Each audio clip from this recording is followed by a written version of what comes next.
the city of Calgary, and this applies to anybody with a municipal government. It really does. So, I mean, despite never having campaigned on it, the first thing Jyoti Gondek did as the newly elected mayor of Calgary was to declare a climate emergency.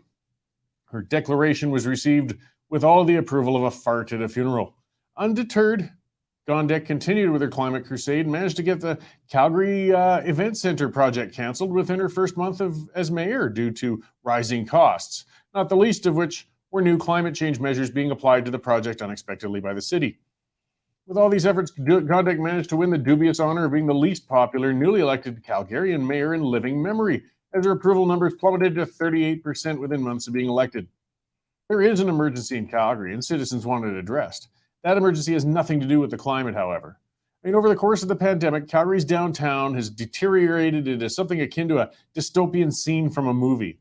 Ground-level businesses are all graced with for lease signs, while 30% of the office spaces remain vacant. Addicts and homeless people are everywhere, while discarded needles and human waste have become common sights on the streets in downtown Calgary.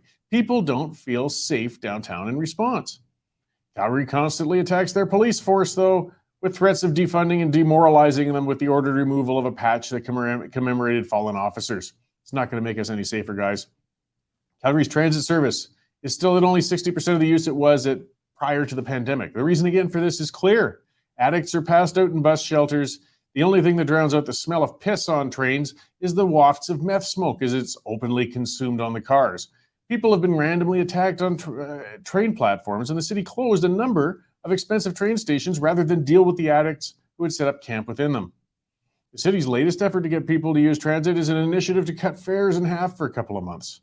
They have also implemented a policy calling for heavy fines for a person if they can't call a woman on a sidewalk, but they have no plans on dealing with aggressive addicts.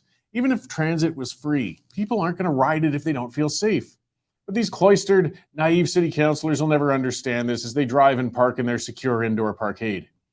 Whether Calgarians like it or not, Gondek's climate crusade is the city's top priority, and the climate plan the Calgary's administration released is shocking.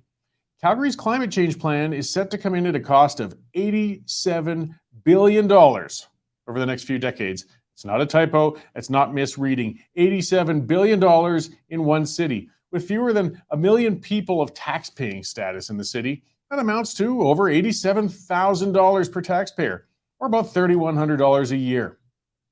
So, I mean, think of that in a household with a number of people. What are we looking at, $7,000 tax increase to do this? The plan sets an impossible bar of becoming a net zero city in emissions by 2050, along with forcing 60% of Calgarians to travel without personal vehicles. They will have somehow eliminated all non-electrical vehicles by then, or as well, by the way. New building codes and retrofitting is going to cost a fortune. Calgary is already in an economic crisis, and these ludicrous regulations are going to make the city an investment pariah. Neighboring municipalities have been reaping the benefits of Calgary's woke administration as citizens and businesses alike have been fleeing the city to escape the taxes and regulation. The city's latest plan is going to cause nothing short of an outright evacuation. The bill for the city's climate action dreams are only going to be filled with massive tax increases upon businesses and homes. The actions of the city are only going to exacerbate the existing problems downtown. Calgary's downtown is going to be increasingly moribund, and budgets are going to fall short as producers flee the city. Calgary's myopic mayor and city council will likely only respond with further tax hikes to fill the budget void. They can't seem to think any farther than that.